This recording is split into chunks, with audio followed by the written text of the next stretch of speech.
Hey everybody, how's it going? Well, I got another carburetor on the bench here, and no, it's not a quater jet. This is something a lot different, and I'll tell you what it is. This is a Carter AVS 4-barrel carburetor that's going to go on my 68 Fury convertible out there in the garage. Been tinkering along with it, trying to get parts and pieces together to put it back to running condition, we hope. So I picked this carburetor up a couple months ago, and I've been going through and overhauling it and that sort of thing. And along the way, I discovered a problem in here that I was going to have to take care of. It stopped me in my tracks on this, and I'll show you what the problem was and what I had to do a workaround on it to get around it. And first, let me give you just a little quick history on this kind of carburetor. This is an AVS air valve secondary. It's similar to the carburetor that y'all know and love, the Edelbrock series carburetor, which is essentially a Carter AFB. Weber makes the Edelbrock versions of it now, but there's still a lot of Carter versions also. But the AFB is very popular and very widely used, especially in the Edelbrock configuration. So this looks a lot like one of those, but it's not one. This is an AVS, and this is carburetor used from about 1968 through 71 or 2. At that point, they changed over to the Thermoquad, the Carter Thermoquad. You've seen those, I'm sure. It's got a distinctive black phenolic plastic carburetor body on it. And so that's actually what that carburetor, I'm actually have one of those. There it is, right there. That's a spare one I've got. No, that's the one. Well, actually, I'm getting ahead of myself. That's the carburetor that was on that Fury, along with the Thermoquad intake. You can possibly see that's a, if you peek in there, that's a spread bore intake, and that's a spread bore carburetor, and neither is correct for a 68 383 high performance engine. So this is the correct carburetor, got the correct manifold on the engine. So that's that. Well, the problem I ran into is when I was putting this carburetor back together, I noticed one of the primary metering rods was bent pretty bad. I'm trying to look and see which one it was. I think it was that one, yeah. Anyway, this metering rod was bent, and so I straightened it out and put everything back together. And on these, just like an Edelbrock, just like a AFB version of that same carburetor, you have a primary piston, which is drawn down by vacuum. You have a primary metering rod, and then down in the carburetor you've got two primary jets, two secondary jets. Secondary jets don't use any kind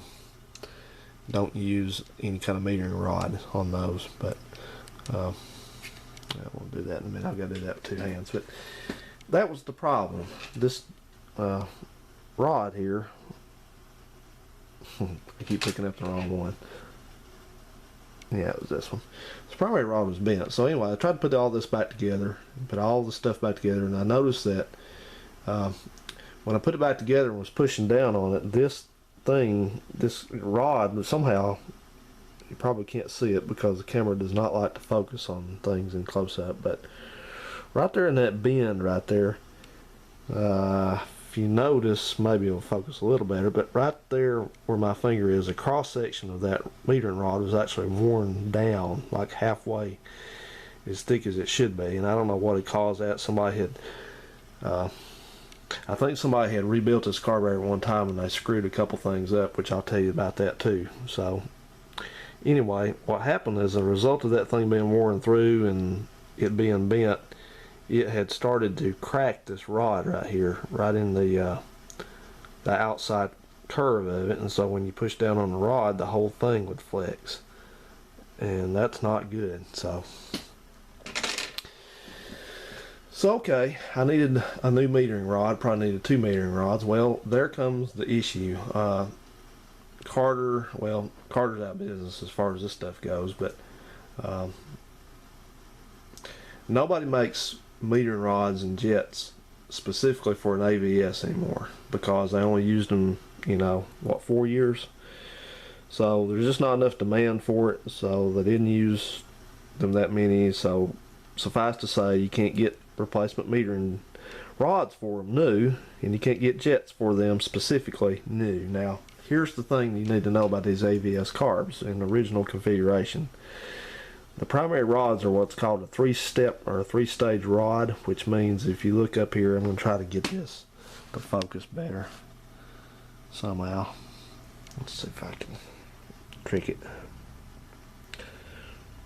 Come on, come on, come on, come on, do something here. Come on. Focus. It's trying. It's trying hard to. Well, if you look at the tip, you got a very end of the tip, you see it's pretty thin, and then it steps up some in the second stage, and it steps up again in the third stage. Well, that's what's called, like I said, a three-stage metering rod, and there's no real reason for it aside that it has supposed to be makes the metering a little bit better control over the primary side metering. Now, you think on a 383, a big block 383, why in the world would you even care about that? I guess they did, but you can't get those anymore. You can't get those at all. So you have to get a used one, or you have to get a parts carburetor and hope it has the right ones in it, etc., etc., etc. So what you do when you run into this where you can't get rods for this thing anymore, you want to swap rods, you want to swap jets, you have to do something different. And let me tell you about one thing I just forgot here. I'm kind of jumping around, but where is that?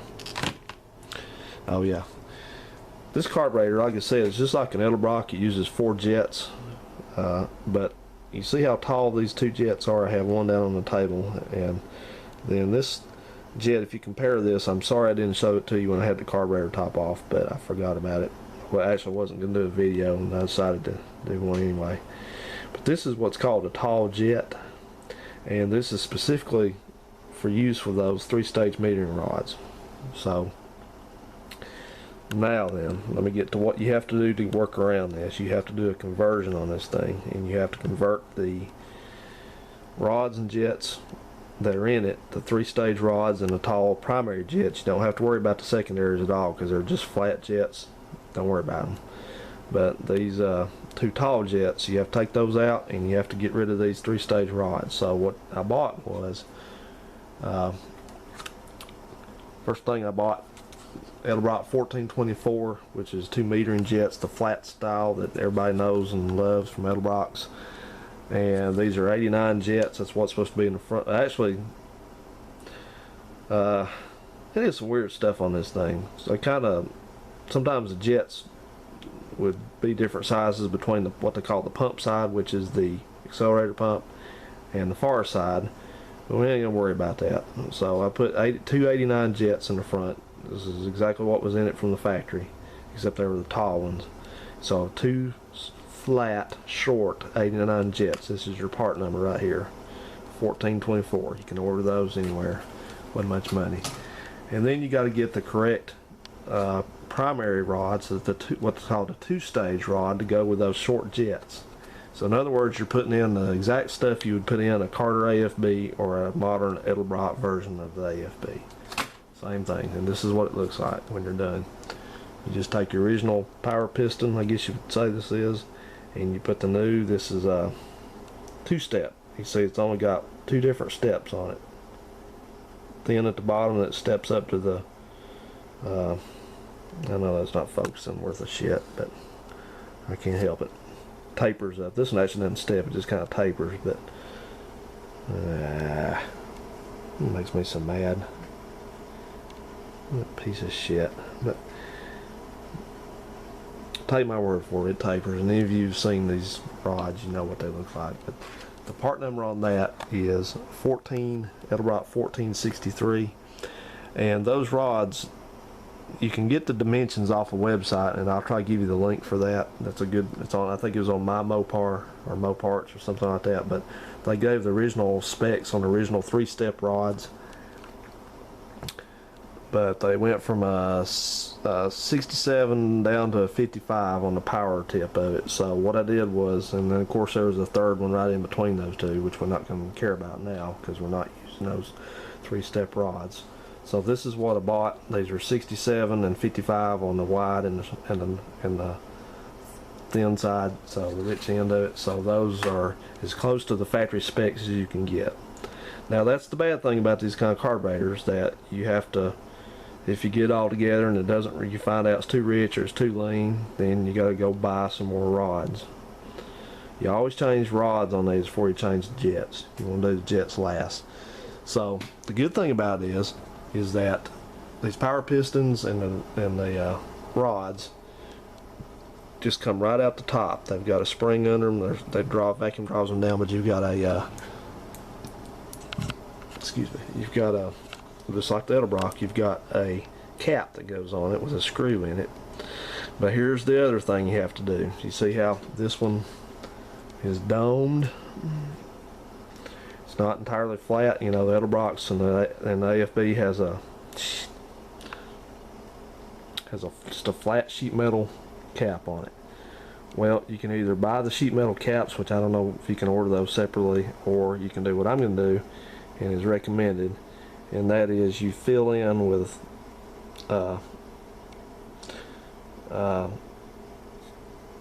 epoxy. You fill these in with epoxy, so you make this dished out part in here entirely flat, so it does the same thing as the flat cover on the Edelbrocks. Because these pistons, the reason being is these pistons can't, if you don't do that, these pistons will pop up too far and they'll run way too rich at the wrong time. So you got to do that. Make sure you do that. And the good thing about it is you're going to convert all this stuff and nobody is going to know the wiser, because it's still going to have the domed, you know, still going to have the domed power piston caps here, as I call them. That's what I call them. I don't know if that's what the name of it is, but so I'm going to do that. I've got some, I'm going to try this stuff. I was thinking about doing JB Weld bites, just the regular old JB Weld, but I got the steel stick. This is stuff you can kind of just break some off and knead it up and put it in there. And then when it hardens up, you can kind of sand it down a little flush. So I hope that'll do the trick. So this thing's ready to go besides that. And then we're going to put it on the car and hope it works right. But that's how you do that. I don't know if anybody's ever made a video on this, but this is pretty much going to apply to any AVS. You know, you've got several different versions of it. They were used on 383s, 440s. They were also used on a 340, like in a swinger, like a, you know, whatever year up to 70, 71. They may have used these into 72. I'm not entirely sure on that. I've not seen my literature lately to remember, but they were used on 340s, and then 340s. Maybe in 73 got the thermoquad for sure. So there you go. That's what you need to know about doing this. And as far as the jetting and the rods and stuff, you know, what I did was I just did this. I just based it on the factory. That's just a stock engine out there. So I'm going to just go, like I said, I'm just going with the stock jetting and the stock rod configuration. So we'll see how it runs. And what I was going to tell you was about this, I said somebody had been in this carburetor and screwed a couple things up. Well, they did. They had a excuse me, they had, I was thinking about something when I took this thing apart. I thought that I took it apart the second time after I realized that the rods and the jets were going to have to come out of it and be replaced. They actually had these tall jets in the back on the secondary side. They're not supposed to be in the back, they're supposed to be in the front. Like I said, they're specifically for use with those kind of 3-step metering rods. So they had those in the wrong place. They had the primary jets on the secondary side, and I had the secondary jets on the primary side. So this carburetor probably, excuse my language, but this carburetor probably ran like ass after they got this thing rebuilt. Whoever worked on it, they didn't know what they were doing. So anyway, and people have said here randomly, they said that these carburetors are a little bit hard to tune, so I'm going to find out. But I'm going to make it work. It's just a simple carburetor and I can make it work, whatever it takes. So I'm keeping that. That is the one that came off there, that thermoquad. That's a 73 thermoquad off of an industrial 440, and I'm debating whether I want to keep that and maybe at some point use it on my dart out there, because my dart's supposed to have, for a 73, a thermoquad's correct for a 73, but that thing will have to be jetted down because you're going from a 440 down to a 318. So there's people say it can be done, so we'll find out, because that is a large casting. That is a 8. What is a thermoquad? Large thermoquad, is it a 850? I thought they were different from a quadrajet. I don't remember. You know, quadrajet's a 750 and an 800, and they had two versions. They actually had more than two. I think they had a third version that was like really huge. Like, it might have been, what the hell was that? 925, 950, something like that. It was way up there. It flowed a huge amount of air, but it's, I think they call that a competition, thermoquad competition series. I don't know, it's getting late, but anyway, I didn't run through the rebuild of this thing because, like I said, I've been off the internet for a while, and I've kind of wavered back and forth on things I want to make videos on. But believe me, if you can do an Edelbrock carburetor and rebuild one of those, you can rebuild one of these. The only thing that was different about it is this uses a leather cup type of a got the old one here. This uses a leather cup type of a accelerator pump, and when you put it back together, you have to oil the new one. So, but anyway, all right, that should be it on this thing. And I hope this video, I've told you guys before, I either have a camera that's acting up or a video card that's acting up, one or the other, either the SD card, because part of the time my videos don't, I don't know what you call it, when, you know, I can put them on the computer, but either on the camera and on here on the computer they'll have just a blank, it'll say some kind of video logo on it, and even when I put them on the computer they will not play, they will not open, but I can hover my mouse on it and it'll say there's data in there. I mean, it'll say the video size is there, so there's something in there, but it didn't make it into actually being a playable video, so it's really starting to piss me off. So to the point I'm going to go with first try another SD card and just throw this one the hell away, and then if that doesn't work, I guess I'm going to have to do something,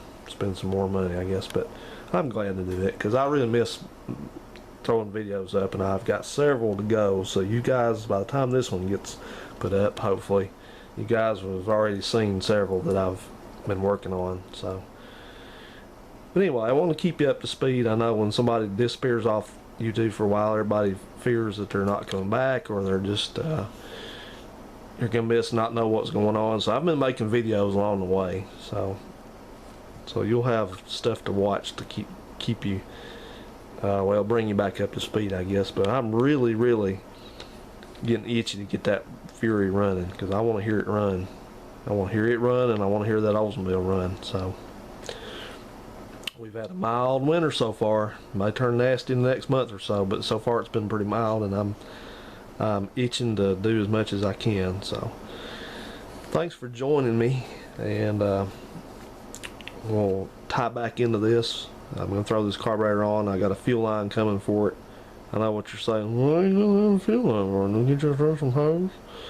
No, I ordered the right OEM type metal fuel line. I'm going to put this car back. That's the way I am. I'm real OCD about stuff like this. I don't like snags of fuel line running across the engine and wires and crap.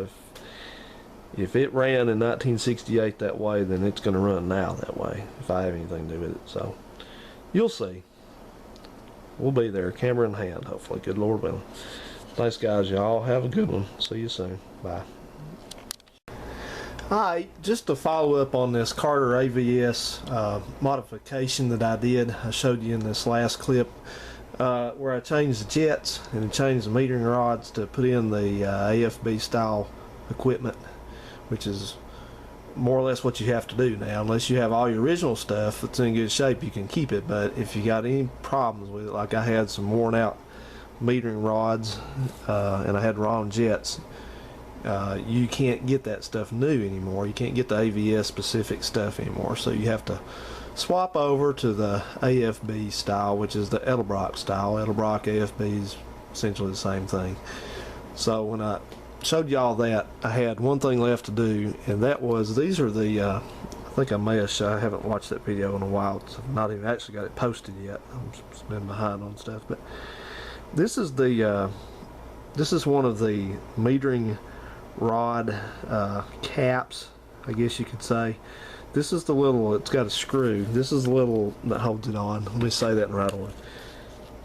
Screws down the top of the carburetor like this, and that goes over, there's an orifice that the metering rod and the piston, power piston, all that stuff drop down in, and this is the, goes over the top of it.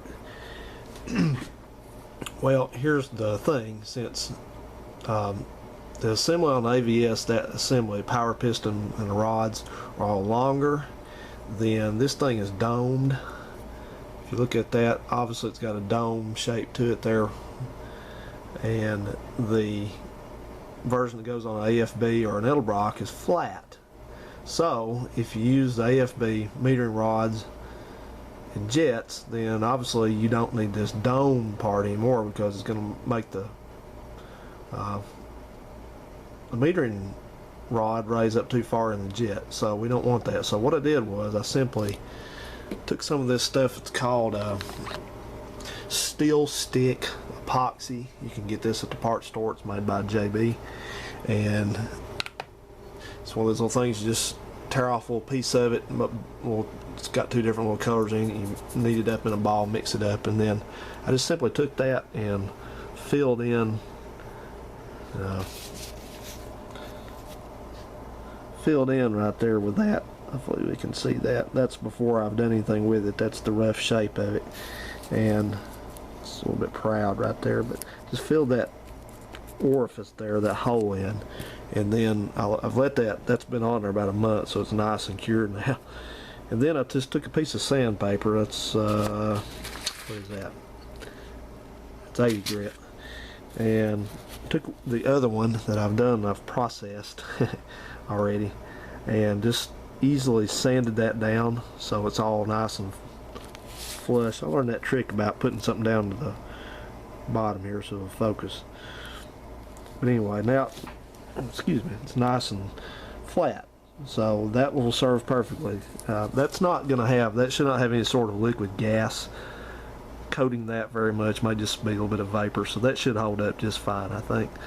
So I'll simply do the same thing with this one and lightly sand it down where it's flush, and our job will be done on this. To be ready to put on the carburetor and enjoy the heck out of it. So there you go. That's the last little bit of information on modifying one of those AVS carburetors to use the AFB style rods and jets. So hope helped you out a little bit on that, and thank you so much for watching. Have a good one.